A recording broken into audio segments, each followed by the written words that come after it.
All right, let's jump right in, shall we? Today, we're taking a deep dive into the world of red squirrels. Oh, fun. You know, those adorable little creatures with the bushy tails? Yeah, they're quite charming. We got a YouTube video from A Shot of Wildlife, Oh, nice. and it's packed with info about these guys. Cool. And we're going to be uncovering some pretty surprising things about them, like Yeah. why they're not as common as they used to be. Right. You know what's fascinating? Like, just 140 years ago, these red squirrels were the only squirrel species running wild in the UK. Yeah, that's right. They were incredibly common back then, Wow. thriving in like all sorts of habitats, like woodlands to farmland. Yeah. It's a real contrast to how we see them today. So, like, what happened? Well, it all started with the introduction of gray squirrels in the 1870s. Oh. Now, these gray squirrels weren't just any squirrels. They brought with them a disease A disease. that was fatal to the red squirrels. While the grays were immune, it just devastated the native red squirrel populations. Oh, wow. So these gray squirrels were like the typhoid Mary of the squirrel world. Yeah, it's a pretty striking comparison. Wow. And the impact is still being felt today. Red squirrels have been pushed into these more isolated areas, mainly like in Scotland, Wales, parts of northern England, and the Isle of Wight. That's incredible how, like, one seemingly small introduction can have such a massive ripple effect on, It really is. like, the whole ecosystem. Yeah, Then absolutely. it makes you wonder, are we seeing that impact, like, beyond just the red squirrel population? Oh, for sure. This displacement has like impacted the entire ecosystem. Mm-hmm. For example, red squirrels play a vital role in seed dispersal for certain tree species. Right. So their decline has had a knock-on effect on forest regeneration in some areas. So it's like a domino effect. Exactly. But before we go too far down that path, like, I have to ask, we keep talking about these gray squirrels pushing out the reds. Is it just about resources, or are there other factors at play? Well, one key factor is the difference in size. Gray squirrels are significantly larger, and that gives them an advantage when they're competing for food and habitat. So, like, how much smaller are we talking about here? Well, a full-grown red squirrel is only about 35 centimeters long, tail included, and weighs around 350 grams. Whoa, that's less than a canathoda. Yeah, pretty small. I guess those little guys are the underdogs in this story. They are. Okay, so we know they're smaller, but what about their appearance? I always picture them with that, like, vibrant reddish-brown fur and those adorable ear tufts. You're not wrong. Those ear tufts are super distinctive, especially in winter when they get even bigger. Oh, wow. And one thing I found fascinating from the video, some red squirrels even keep their ear tufts all year round. Really? I had no idea. Yeah. So is it all red squirrels have ear tufts, or is it just like some, and what about color? Is it always that bright reddish brown? Well, all red squirrels have more prominent ear tufts in winter, but some do keep them all year. And as for color, you're right. That bright reddish brown is common, but their fur can actually range from orangey red to almost a dark brown. Oh, wow. Depending on the individual and the time of year, they can even appear more gray and dull in the winter. You learn something new every day. Right. Okay, so, like, if we're painting a picture of their typical habitat, where do we find these little guys these days? I always associate them with, like, dense forests. Yeah, you're on the right track. Okay. Today, they're mostly found in coniferous evergreen woodlands, Okay. but that's actually a direct result of that gray squirrel invasion.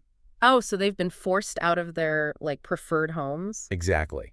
Historically, red squirrels lived in a much wider variety of places, including farmland and deciduous woodlands. Wow. But competition from the grays has forced them to adapt and seek refuge in areas where the grays aren't as successful. Wow, it makes you think about that chain reaction of consequences that came from introducing a non-native species. So they're in these coniferous forests now. What are they eating? Is it just pine cones all day long? Actually, they have a pretty diverse diet. Okay. They do eat seeds and nuts, which you might expect, but they also enjoy things like catkins.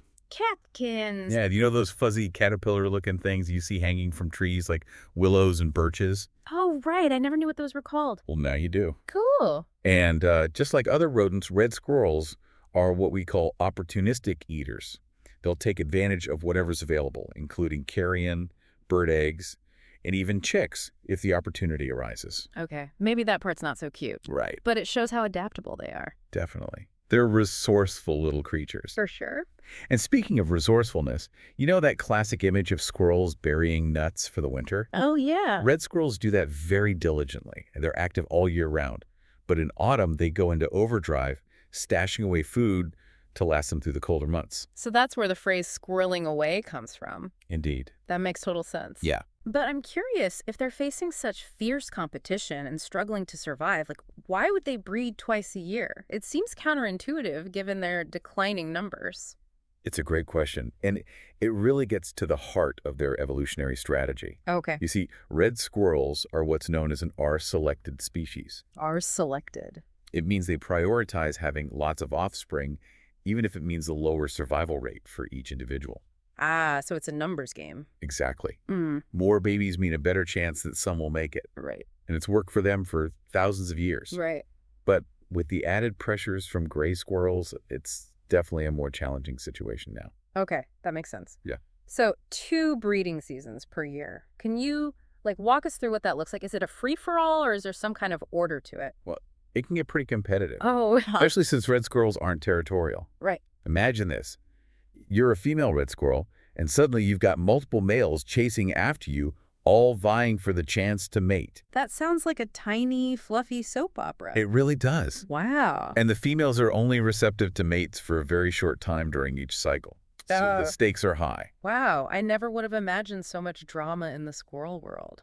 It's a tough world out there. Wow. Okay, so once a female is pregnant, how long until those baby squirrels arrive? The gestation period is around 38 to 40 days. Oh, so not too long. Not too long at all. Okay. And after that, she gives birth to a litter of, on average, 3 or 4 kittens. Ah, and I'm picturing these, adorable, tiny, fluffy bundles of energy. Not quite. They're actually born furless, blind, and toothless. Oh. Quite vulnerable at this stage. Right. And they're kept hidden away in a nest called a dray. A dray. What's that? It's essentially a squirrel nest. Okay. Usually a ball of twigs built high up in the branches of a tree, lined with soft materials like leaves, moss, and even wool. Oh, wow. That sounds cozy. It's designed to keep the kits safe and warm until they're old enough to venture out. So how long does that take? When do these little ones transform from, blind, helpless babies into the rambunctious squirrels we see scampering around? Well, the kits emerge from the dray at around 7 weeks old. Oh, wow. That's a pretty quick turnaround. It is. Okay. At that point, they're about half the size of adults. Oh, wow.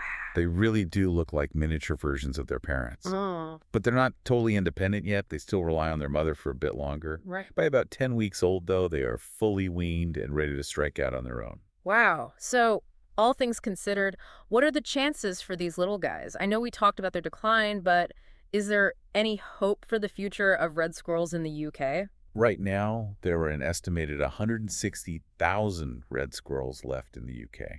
That doesn't sound like a lot. It is a cause for concern, but it's not a lost cause. Okay. There are some promising developments. Like what? Tell me there's good news. Well, there's a native predator, the pine marten, that's actually helping the red squirrels. Wait, a predator is helping them? That doesn't sound right. I know, it seems counterintuitive, but pine martens actually prefer to prey on gray squirrels. Huh.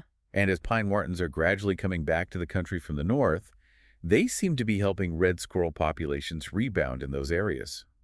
So it's like they're naturally controlling the competition. Exactly. That's amazing. It's like a real-life superhero story playing out in the forests. It is. So with the pine marten on their side, what does the future look like for red squirrels? Well, it's complex, but there's definitely reason to be hopeful.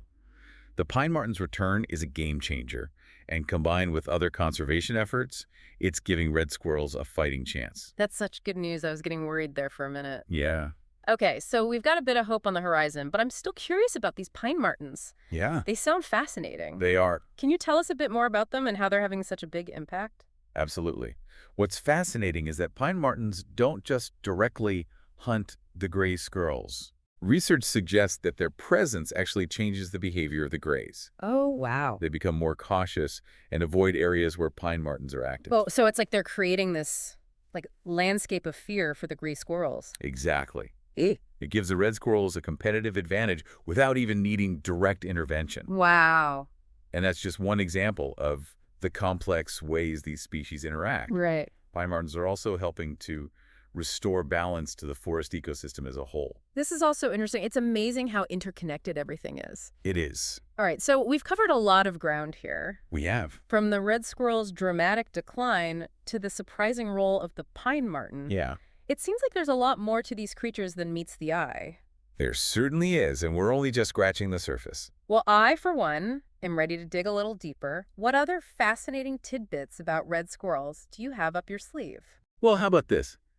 While red squirrels typically live for 4 to 5 years in the wild, one captive red squirrel actually lived for over 15 years in a Japanese zoo. Wow, that's incredible. It really speaks to their resilience. That's a great place to pause for now, but we'll pick up the conversation and delve deeper into the world of red squirrels in part 2. Sounds good. You won't want to miss it. Yeah, it really is remarkable the fact that these creatures that are so small can navigate such a complex world, It is. facing all these challenges Right. and adapting in ways we're only just beginning to understand. Yeah, and I have to admit, I'm still hung up on those adorable ear tufts. Yeah. You mentioned they become even more prominent in the winter. Is there a reason for that, or is it just like a fashion statement? Well, as much as I like to believe they're making a fashion statement, there's actually a very practical reason for those ear tufts. Okay. They provide extra insulation, helping to keep those squirrels warm during the cold winter months. Oh, so it's like nature's earmuffs. I bet they come in handy when those icy winds start blowing. They do. All this talk about their resilience and their survival tactics is really making me appreciate these little guys even more. They are remarkable creatures. Yeah, And it's not just about their physical adaptations, it's about their behavior too. right. We talked about their diet earlier, but it's worth diving a bit deeper into how they actually gather and store their food. Yeah, I'm still impressed by their ability to, remember where they buried all those nuts. Yeah. It's like they have a built-in GPS for their food stash. Their spatial memory is really impressive. Yeah, And they don't just randomly bury their food anywhere. right. They carefully select spots that are less likely to be raided by other squirrels or animals. So it's like a strategic game of hide and seek with their food supply. Exactly. And there's even some evidence suggesting that they use scent marking to help them remember where their caches are.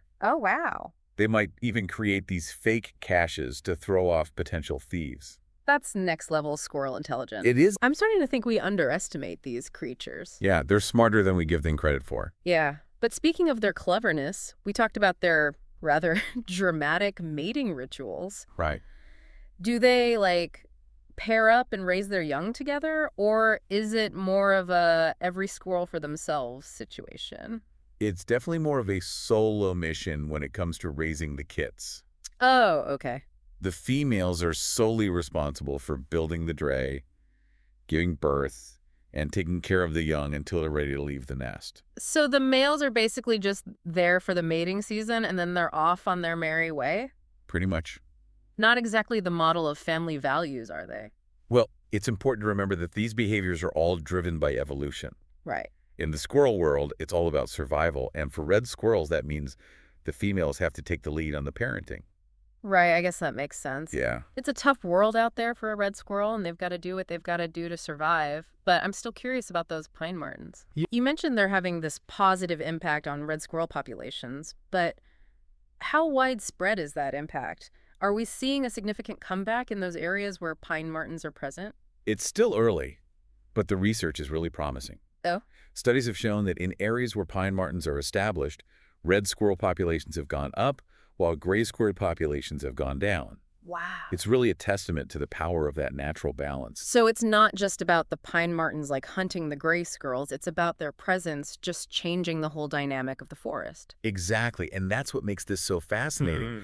It's not a simple case of good guy versus bad guy. Right. It's about understanding this intricate web of relationships within an ecosystem. Wow. And how those relationships can shift and change over time. It's a good reminder that nature is rarely black and white. It really isn't. It's full of shades of gray and red in this case. Well played.